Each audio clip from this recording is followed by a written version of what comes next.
Hey YouTubers, this is Nurse J. I hope everyone's having a great Tuesday. Nurse J has been a little under the weather.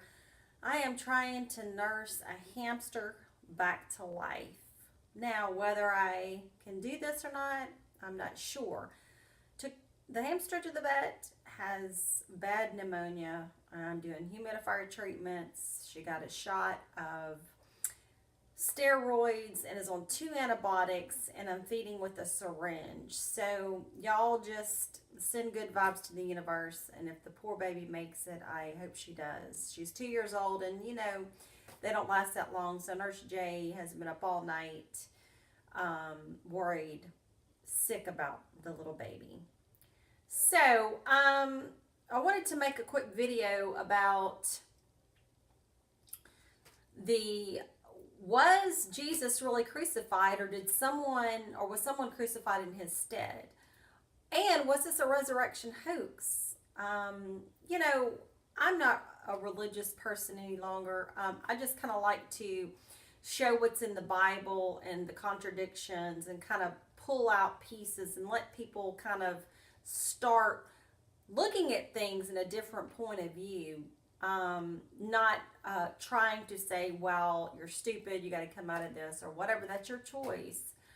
But for me, it was very easy for me to listen to videos, read books, listen to other people's testimonies, and it really didn't take me really that long to back out of it. So, and especially if they're credible, okay, and they have credible evidence, and they've got good things. So, anyway. Now, we know that Mark was the first synoptic gospel, then Matthew, then Luke, then John, then what we've been told by the scholars by dates. Now, we know that Mark was written after the temple destruction of the Roman Jew wars. And Josephus was alive to tell that story under the pen name of Aris Calpurnus Piso. So you need to look him up too. I have a book called Piso's Christ. So if you don't think Josephus had his little hand in some of this work, you're sadly mistaken. So anyway, so let's take a look at this. Now I told you that this Simon of Cyrene in Mark and Matthew, it says that bared the cross. And even in Luke, it says that as they led Jesus away, there came a Simon Cyrenian coming out of the country, and they laid on him the cross that he might bear it after Jesus. Well, I'm thinking to myself, as I told you yesterday, an innocent person, why does he want to bear the cross after Jesus? He was just an innocent bystander really carrying the cross. Now, but what was funny is in one of the Gospels, I think it was Mark, it was talking about the whole band. Well, look that word up, and band means like a company of Roman soldiers, you know, things like that. So, whatever it is, it is. So, anyway, so back in Luke in chapter 23, you know, we don't have anything busting out of the graves. We don't have people, you know, coming out of their graves. In Mark, nobody was coming out of their graves. It was Matthew that people were busting out of their graves when the darkness came over and stuff like that. But, you know, no one even wrote about this in the first century of anybody busting out of their graves and going to Jerusalem to see their beloved kinfolks. So now we have in Luke, he's in between the two criminals, probably the insurrectionist murderers that got caught with them. And he says, verily I say unto you, today shalt thou be with me in paradise. And the veil, the temple rent, and Jesus cried with a loud voice, Father, into thy hands I commend my spirit. And having said this, he gave up the ghost. And the centurion says, certainly this was a righteous man. Okay.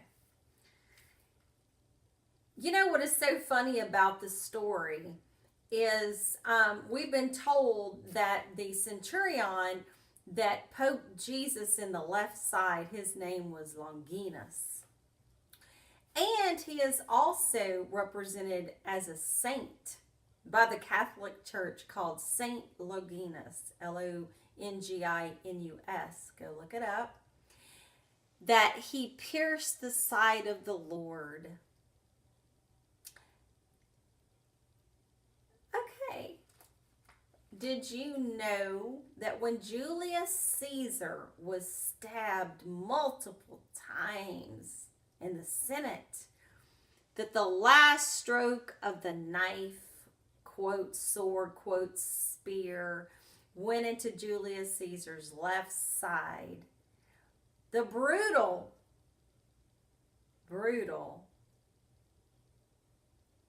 stab wound was made by a guy named Longinus. So I thought you would like that for a little tidbit of information. And he was also called God, and his stepson, Octavian, was called the Son of God.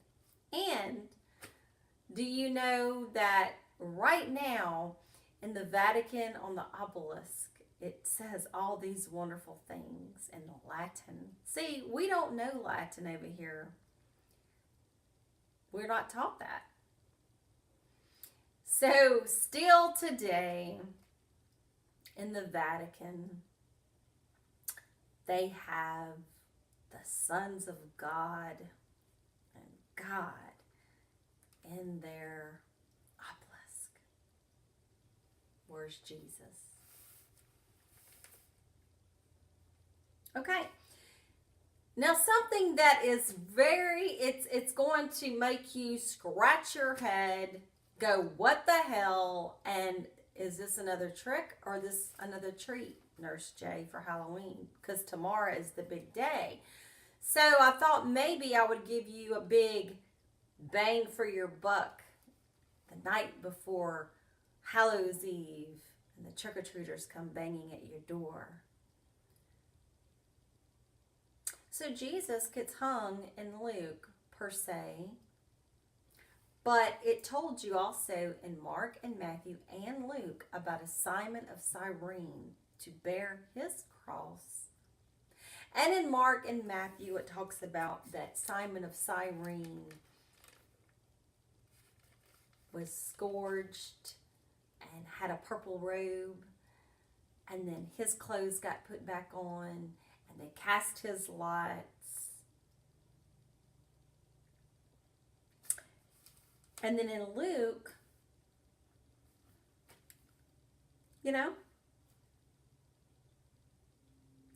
they just put Jesus in at the very end. Kind of a little different story. And he dies, and remember I told you he gave up the ghost, and his other two cohorts with him in the insurrection met him in paradise. Now, in chapter 24, this is after the death. Now, let's go to 23 still. So, there we get that there was a guy named Joseph of Arimathea, a good man, and he was, of the Pharisaic line. Excuse me, I'm tired, guys. And in the scriptures it says that this man went to Pilate and begged the body of Jesus. Well, what's so funny is in historical facts that Josephus, in the life of Josephus, he had come back from Rome and he saw 3 of his friends crucified on the cross. And he asked Titus and Vespasian if he could please get them down, that it hurt him to see his friends. So they took them down. No, this is what he says. They took them down. 2 died. but one survived.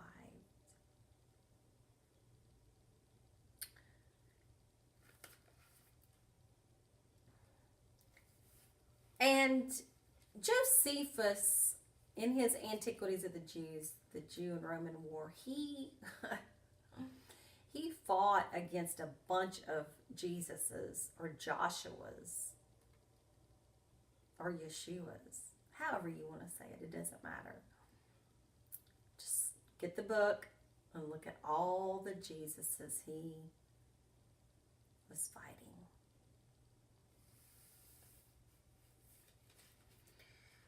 So in 24, people are going to the sepulcher, you know. You have these men in two shiny garments, and Mary Magdalene came, and the mother of James, and other women.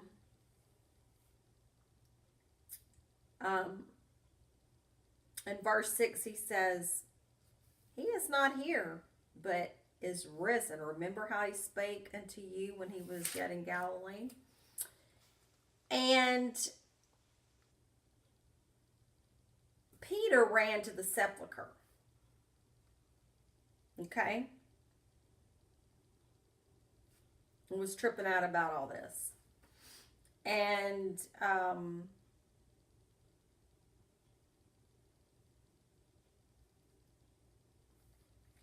then in verse 19,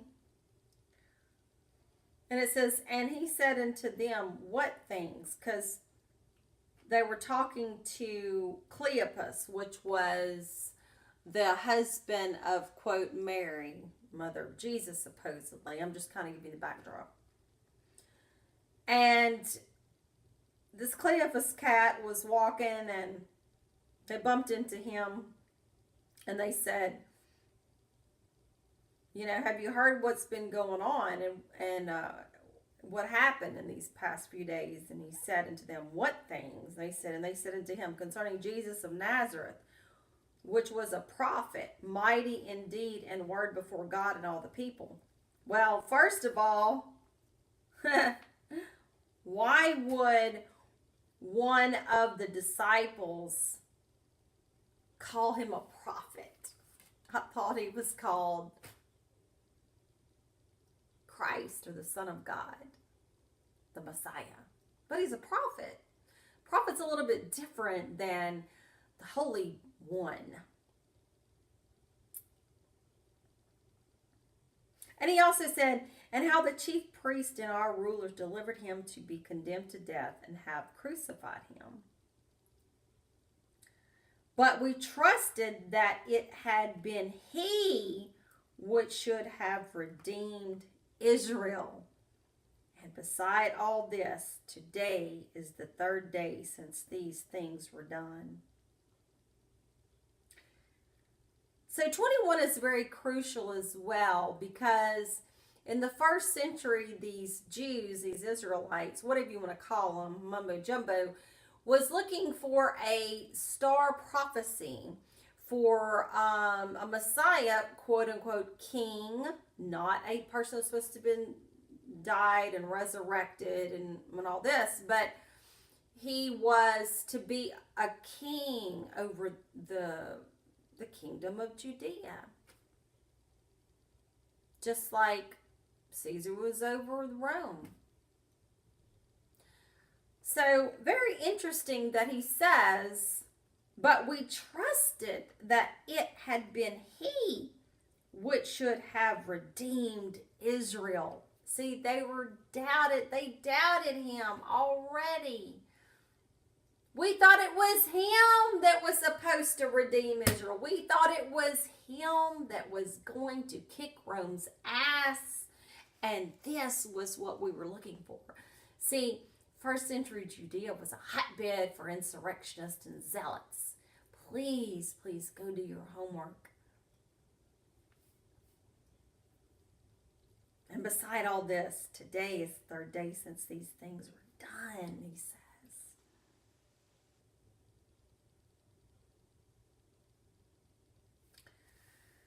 Now, all this hullabaloo about angels and all this kind of stuff, that's BS that they put into there.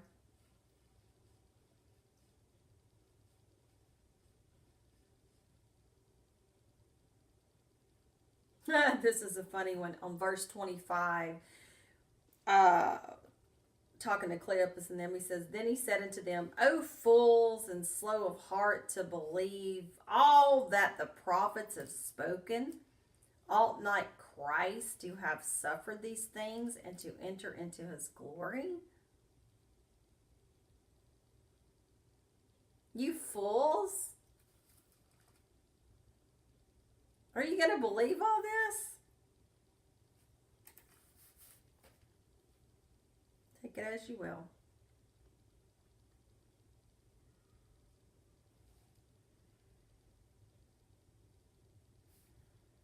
Now, getting to the good part.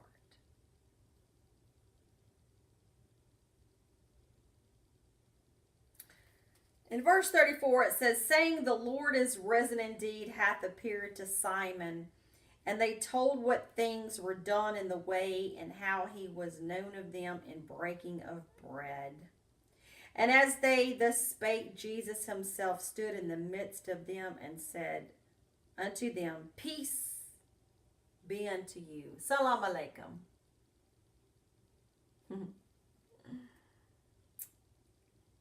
37. But they were terrified and affrighted, and supposed that they had seen a spirit. A spirit is 4151, and it's a body that is animated. That's what the Strong's Concordance says about a spirit.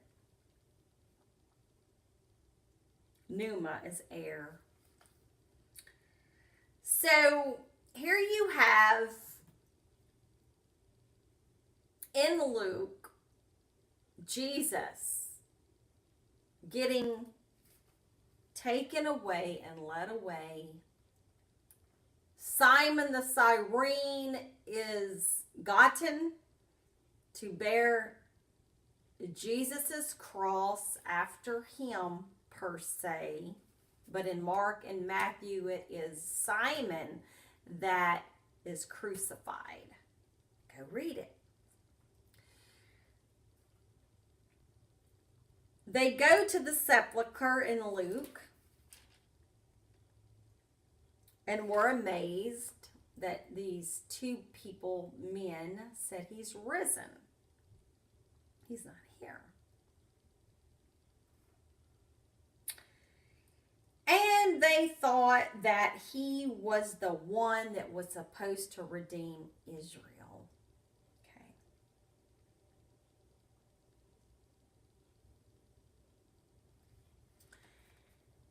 Okay. And in 34 through 37, it now is stating that the Lord has indeed risen and has appeared to Simon. And that they thought that they saw a spirit in the midst of them. 38 says, And he said unto them, Listen carefully, trick-or-treaters. And he said unto them, Why are ye troubled, and why do thoughts arise in your hearts? Behold my hands and my feet, that it is I myself. Handle me and see. Here's my hands, here's my feet. Handle me, touch me. See, it's me. For a spirit has not flesh and bones as ye see me have. And when he had thus spoken, he showed them his hands and his feet, and while they yet believed not, they couldn't believe it. for joy and wondered. He said unto them, have ye here any meat or food? And they gave him a piece of a broiled fish and of a honeycomb, and he took it and did eat before them.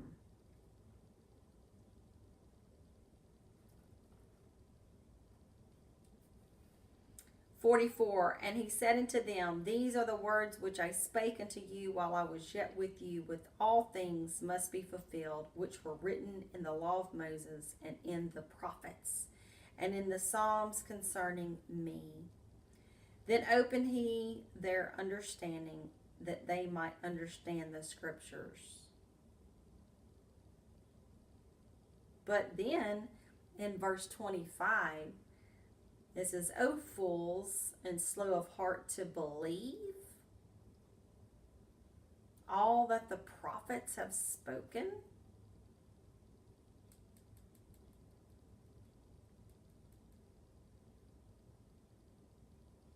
To believe all that the prophets have spoken? There's contradiction in that particular verse. So, you have him, quote unquote, in the story, supposedly crucified. But he's coming to the disciples. See, they saw him getting whipped. Now, this is my thing. They saw him getting whipped, okay, like Pilate said he was going to do, and let him go, right? And then they see a crucifixion, right? And they're like, oh, he's crucified. But then he comes back. And they're freaking out because what in the hell is this? We've never seen this before. Are you tricking us? He's like, hey, dude, it's me. It's Yeshua, Joshua. Here's my hands. Here's my feet. Handle me. It's me. I'm not playing a trick on you. I'm hungry. You got some food? And he ate. So was this a hoax? Was the Roman government working with the Sadducees or Pharisees? Was there money under the table to shush up the Jewish population per se? In the story, people, in the story. Now, you can read the Talmud or the Gittim or the Sanhedrin, okay? And there talks about two Yeshuas. Yeshua ben Pandera and Yeshua ben Pantakia. And it talks about how one was an Egyptian mystery sage and was perverting the people of Israel. See, the Gnostics. And then you had one that was a child of fornication, which in the scriptures, the Pharisees were talking about, well, you're a child of fornication. You see how all these stories are just like intertwined? And Irenaeus, the quote church father of the 2nd century, said, Jesus didn't die until he was like 50 or so.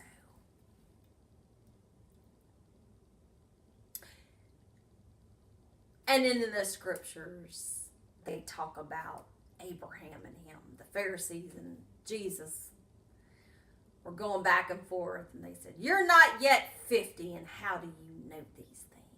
See, I mean, it's such a bunch of bullshit. So anyway, I hope you've enjoyed this video. But guys, we're not finished yet. We have John to go to now. Anyway, Masalama in Arabic as goodbye and peace be unto you. Salam alaikum in Arabic. And God Thoth says, when you are looking for the truth and you find the truth, let the truth set you free. Hotep and Ashe, and I'll see you soon.